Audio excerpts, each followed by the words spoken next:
Paz do Senhor, então vamos lá para o capítulo 47 do livro de Gênesis, né? Mais uma vez aí no hebraico, Mem, Zai, Bereshit, Mem representa o 40 e o Zai, a sétima letra do alfabeto hebraico, representa o 7.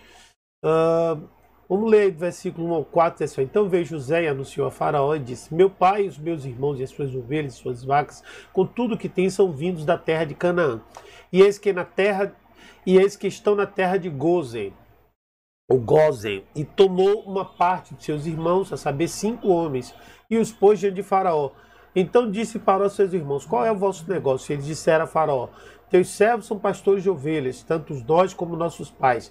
E disseram mais a Faraó: viemos para peregrinar na terra, porque não há pasto para as ovelhas de teus servos, porquanto a fome é grave na terra de Canaã. Agora, pois, rogamos-te que teus servos habitem na terra de Gozen. Então aí está tendo... não acabei não passando, né? Ai, meu Deus. Então vamos lá. Está aqui o texto, vamos ler de novo, né? Desculpem. Então veio José, anunciou a Faraó e disse: meu pai, os meus irmãos, suas ovelhas, suas vacas, com tudo que tem, são vindo na terra de Canaã, e eles que estão na terra de Gozen. Tomou uma parte de seus irmãos, a saber, 5 homens, e os pôs diante de Faraó. Então disse Faraó a seus irmãos: qual é o vosso negócio? E ele disseram a Faraó: teus servos são pastores de ovelhas, tanto nós como seus pais. E disseram mais a Faraó, como nossos pais. Disseram mais a Faraó: viemos para peregrinar nesta terra, porque não há pasto para as ovelhas de teus servos, porquanto a fome é grave na terra de Canaã. Agora, pois, rogamos-te que teus servos habitem na terra de Gozen. Você vê que é um comportamento de humildade muito grande da parte dos hebreus, né, diante de Faraó. O Faraó os inquire, José já tinha os orientado corretamente sobre como eles deveriam se apresentar diante de Faraó e falar a verdade. Aqui um detalhe interessante que eu queria falar desse texto são os 5 homens, o versículo 2. Falou que uma parte dos seus irmãos, ele tinha levado somente uma parte dos seus irmãos, e dentre os seus irmãos ele escolheu 5. Certo? De acordo com o Rashi, a interpretação do Talmud, esses 5 homens ele trouxe entre os mais fracos, né? Não foram os mais fortes. Ele trouxe assim, os que menos tinham proeminência, os mais fracos tanto na questão da personalidade como na força física. Então o que foi que ele trouxe? Ele trouxe Rubem, Simão, Levi, Sakai e Benjamim. De onde foi que eles tiraram essa conclusão? Mais adiante nós vamos ver na bênção de José, ou de Jacó, perdão, aos filhos, que existia, que todos os filhos de Jacó, quando ele abençoa, ele repete o nome, né? Então ele repete 2 vezes, com exceção desses 5. Então isso é uma interpretação, né, do Bereshit Rabá, que é a narrativa do Agadá na terra de Israel, um trecho, né, que é uma parte do Talmud judaico, que isso se refere a uma interpretação desses 5. Isso está lá no Talmud babilônico. Existem 2 Talmuds, o babilônico e o de Jerusalém. O Talmud babilônico é muito mais lido que o de Jerusalém. Está escrito em aramaico. Todo o Talmud é escrito em aramaico, tanto de babilônico como de Jerusalém. Um dia eu faço uma aula sobre isso aqui dentro da comunidade, certo? Cada dia eu tenho me apaixonado mais por essa comunidade e eu vou estar dando trechos interessantes sobre isso, né? Mas vamos lá. Então, são esses 5 irmãos, e ele traz esses 5 irmãos a Faraó, né? E aí Faraó conversa com eles, quem são? Eles disseram: nós somos pastores, nós e nossos pais. E eles disseram para Faraó: nós queremos morar em Gozen, porque lá no distrito de Gozen tem terra, tem pastagem para o nosso rebanho. Aqui nessa terra não há pastagem, e nem lá onde nós estávamos. E o Faraó os ouve e atentamente dá o devido respeito, né, da forma inclusive respeitosa e humilde que eles falaram diante do Faraó. O Faraó os ouviu e continua o diálogo entre eles. Eles pediram a terra para Faraó, para habitar na terra de Gozen. Então falou o Faraó a José, dizendo: teu pai e teus irmãos vieram a ti, a terra do Egito está diante de ti, no melhor da terra faze habitar teu pai e teus irmãos. Habitem na terra de Gósen, e se sabes que entre eles há homens valentes, e os porás por maiorais do gado, sobre o que eu tenho. E trouxe José a Jacó, seu pai, e o apresentou a Faraó, e Jacó abençoou a Faraó. Vamos lá, isso aqui é importante demais.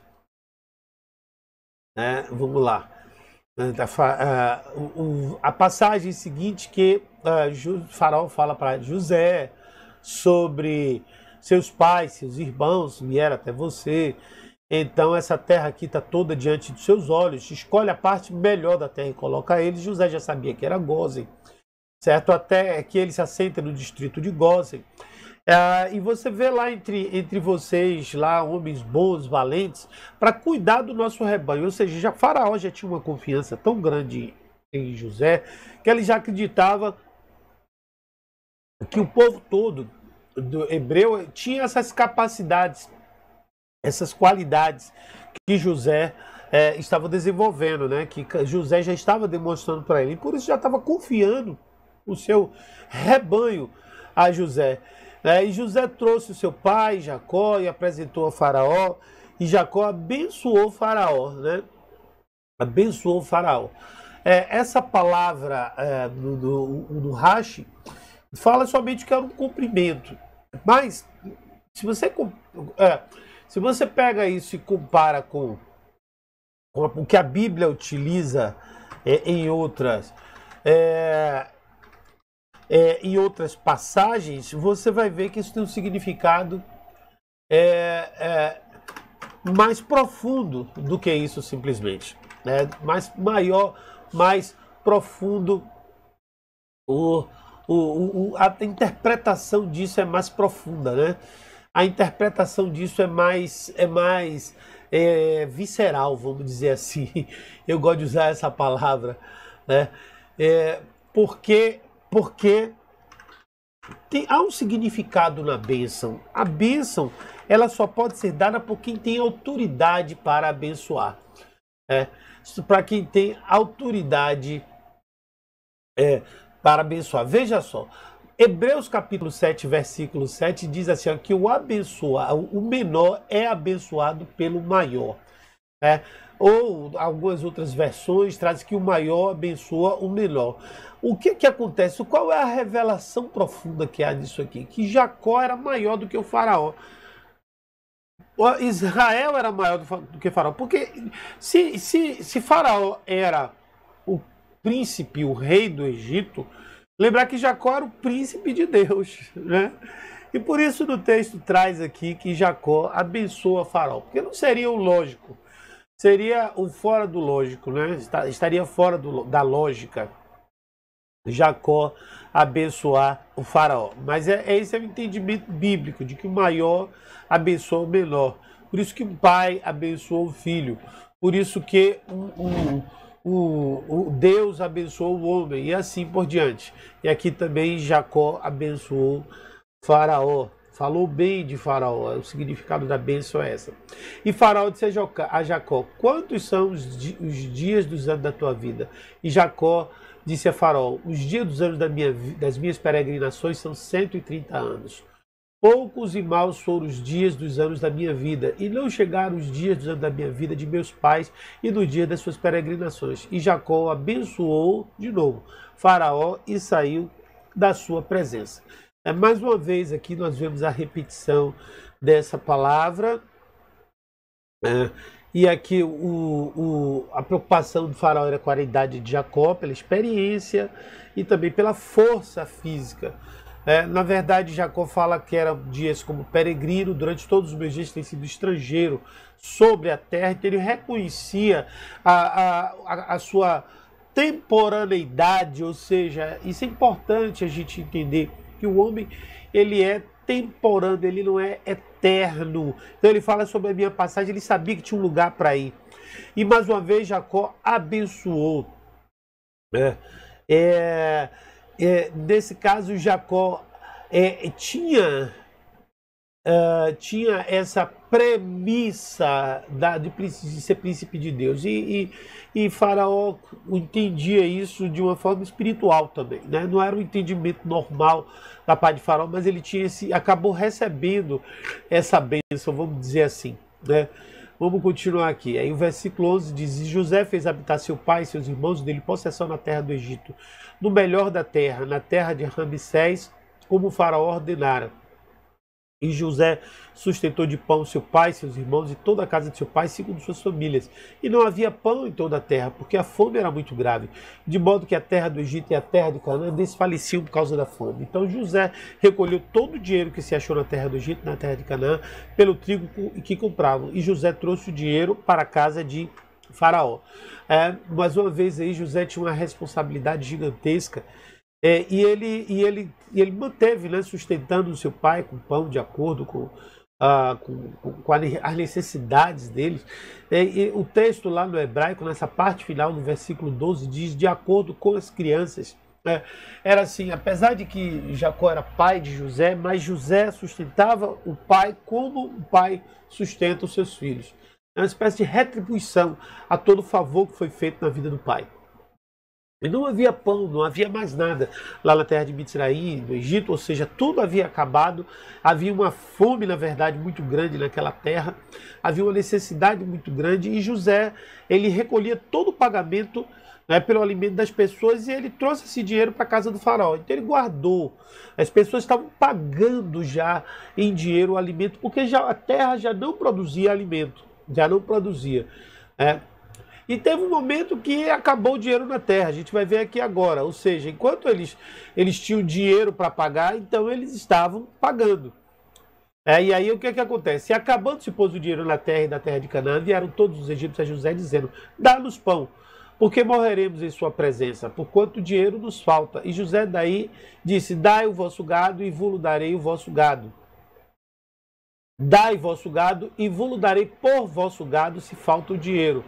Então trouxeram seu gado a José, e José deu-lhes pão em troca de cavalos, de suas ovelhas e de vacas e de jumentos, e os sustentou de pão naquele ano por todo o seu gado. Olha aí, olha só, que coisa interessante agora aí. Acabou a moeda, acabou o dinheiro. O que é que eles tinham? Eles tinham gado. Querem comida, querem pão, tá bom. Acabou o dinheiro, acabou. Então traga o gado. E com isso o Egito ia enriquecendo. O Egito, a casa de Faraó era cada vez mais rica, né? Então eles trouxeram tudo que eles tinham. Versículo 17 diz que eles trouxeram pão, trouxeram cavalos, trouxeram rebanhos de ovelhas, gado, jumento, e José pagou isso com o pão, com o que ele tinha acumulado nos 7 anos dos 7 anos de prosperidade. Isso é uma lição sobre prosperidade muito grande, que você quer prosperar, mas o tempo da prosperidade não é no tempo de abundância. O tempo de prosperidade é no tempo da seca. Por quê?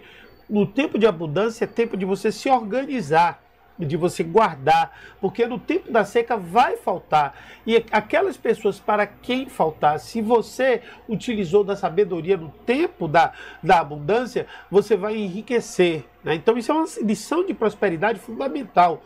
É uma lição bíblica, de sabedoria bíblica, que é utilizado hoje por bancos, é utilizado hoje por grandes homens, os maiores milionários, eles utilizam essa lição.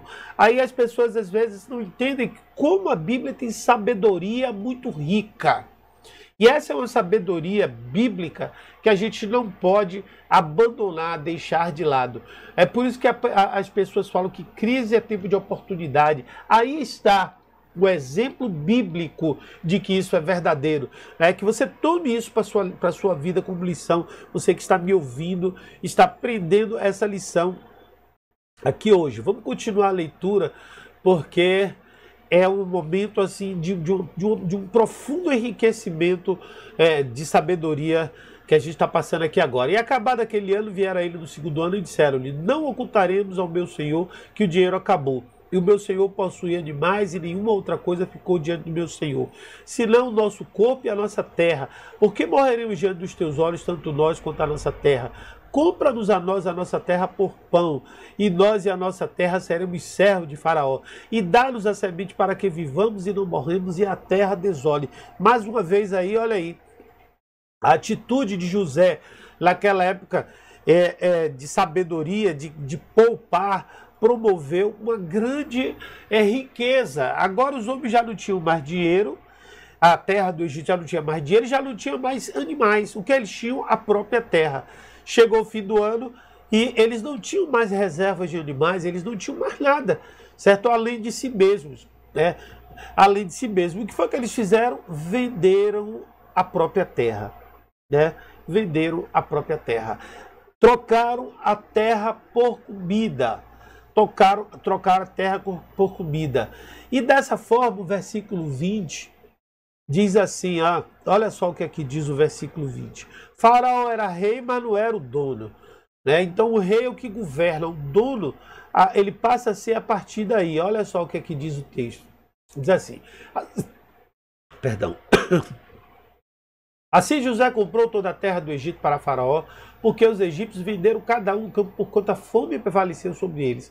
E a terra ficou sendo de Faraó. Quanto ao povo, fê-lo passar em cidades, desde uma extremidade da terra do Egito até a outra extremidade. E somente a terra dos sacerdotes não a comprou, porquanto os sacerdotes tinham porção de Faraó, e eles comiam a sua porção que Faraó tinha dado. Por isso não venderam a sua terra. Então o que aconteceu a partir daí? A partir daí, a terra do Egito mudou de mão, saiu da mão do povo, dos homens, dos lavradores, e passou à mão de Faraó. O Faraó passou a ser dono de tudo. Então ele tirou o povo de uma extremidade do Egito, né, que estavam de um lado, e mandou para o outro, exilou todo mundo, mandou todo mundo para o outro lado. Por quê? Porque ele passou a ser dono daquela terra, que era a porção fértil do Egito, a porção que estava à margem do Nilo, a porção que realmente tinha o maior significado, tinha maior valor. E ele trocou tudo isso por quê? Porque ele ouviu um conselho no passado. Qual era o conselho? Virão 7 anos de abundância. Nesses 7 anos, separa um quinto, 20%.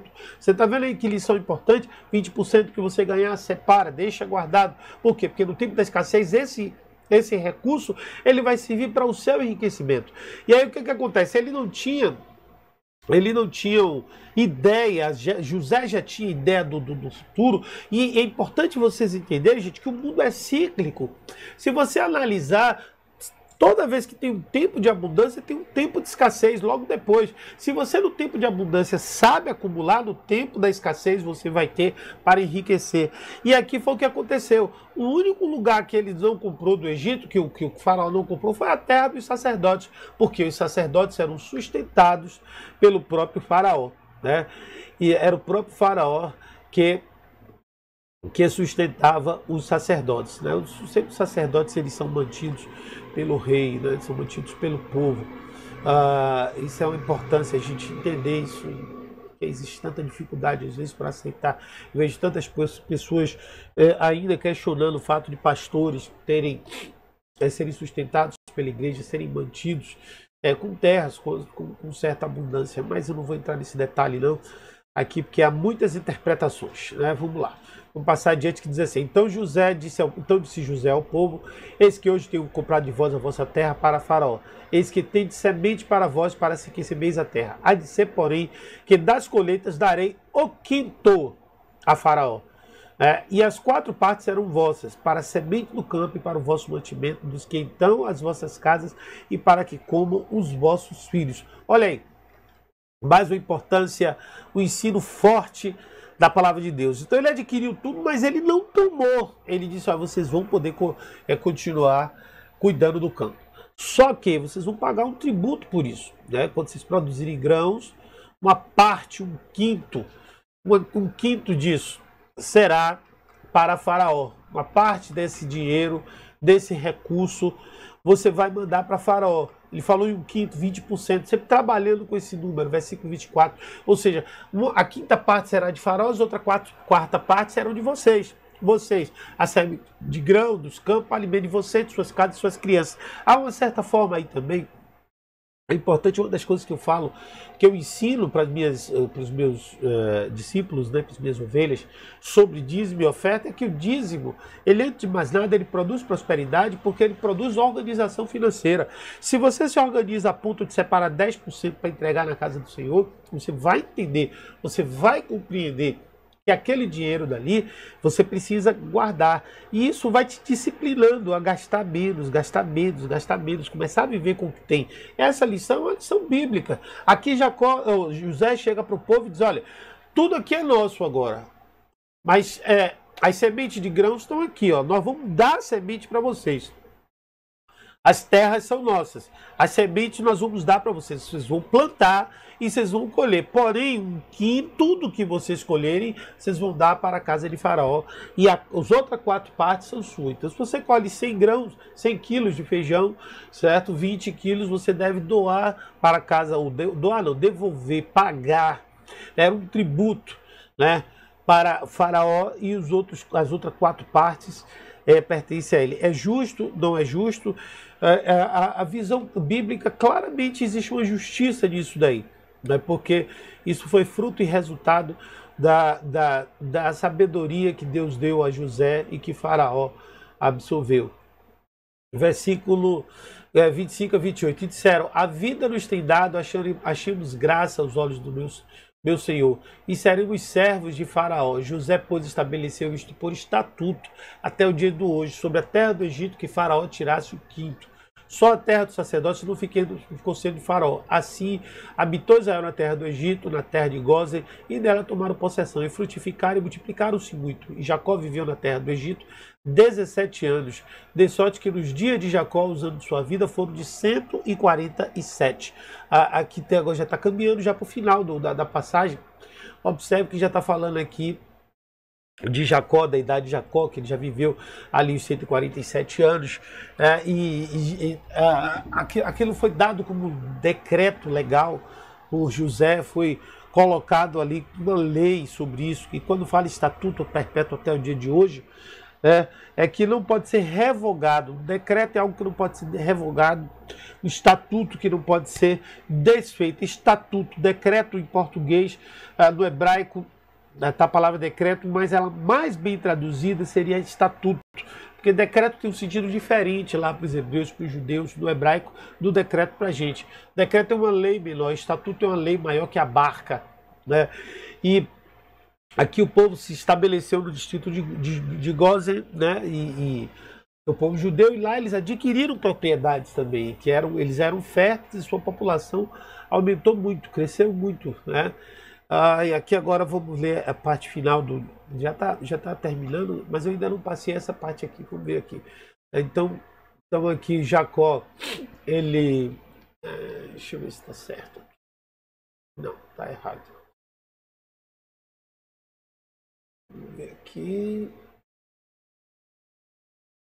47, 27, como se estabeleceu no Egito.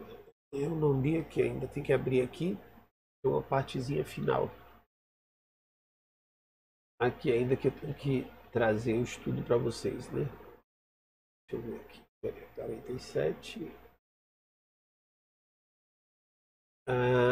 Pronto. 27. Deixa eu ver essa parte daqui que não está identificada. Só está até o 27. Interessante isso, né? O estudo egípcio o estudo hebraico só vai até o 27. Aqui a gente tem ainda o 28, que foi a idade de Jacó, certo? E do 29 ao 31, chegando-se, pôs o tempo da morte de Israel, chamou José, seu filho, e disse, agora tenho achado graça aos teus olhos, rogo-te que ponha a tua mão debaixo da minha coxa e usa comigo da beneficência da verdade. Rogo-te que não me enterres no Egito, mas que eu jaza com os meus pais, por isso me levarás do Egito e me enterrarás na sepultura deles. E ele disse, farei conforme tua palavra. E disse, jura-me. Ele jurou, e Israel inclinou-se cabeceira acima. Eu não coloquei aqui, não projetei, vou projetar agora, certo? Porque eu estava em busca da explicação, que eu anoto das minhas anotações aqui, certo? Mas eu já li aqui agora, vamos lá para essas anotações, que é a parte finalzinho do capítulo 27, e José faz então, Jacó né? Ele viveu ali mais 17 anos, em total de 147 anos, e essa parte é a parte final do capítulo. Deixa eu ver aqui se eu estou fazendo certo. Ah, pronto, vamos fazer aqui agora. Pronto, muito bem. E a gente vai lendo a parte final, que é quando José, ele manda chamar, né? Foram 17 anos e agora realmente está chegando o momento da morte de José, ou de Jacó, perdão. E ele chama então José 17 anos depois de tudo isso aí. Então a gente tem um hiato agora de 17 anos. Né? Então José compra toda a terra do Egito, estabelece aquele decreto do quinto, o decreto de 20% para eles doarem, para eles devolverem de impostos, referente à sua compra, a terra que eles compraram. E agora aqui eles estão fazendo essa informação, né? Fazendo essa finalização. Jacó manda chamar José com os filhos e os irmãos, porque ele já no versículo 30 ele diz assim, que já vai descansar. E ele pede, né? Olha só, ele pede aqui, ó. Rogo-te que não me enterres no Egito, para que eu jaza com os meus pais. Por isso me levarás do Egito e me enterrarás na sepultura dele. E ele diz, farei conforme a tua palavra. E ele disse, jura-me. E ele jurou-lhe. Israel inclinou-se sobre a cabeceira da cama. Então aí realmente são os últimos momentos de Israel. No próximo capítulo a gente vai aprofundar um pouco mais sobre isso, vai falar sobre essa bênção, né, sobre esse momento, certo? E até o próximo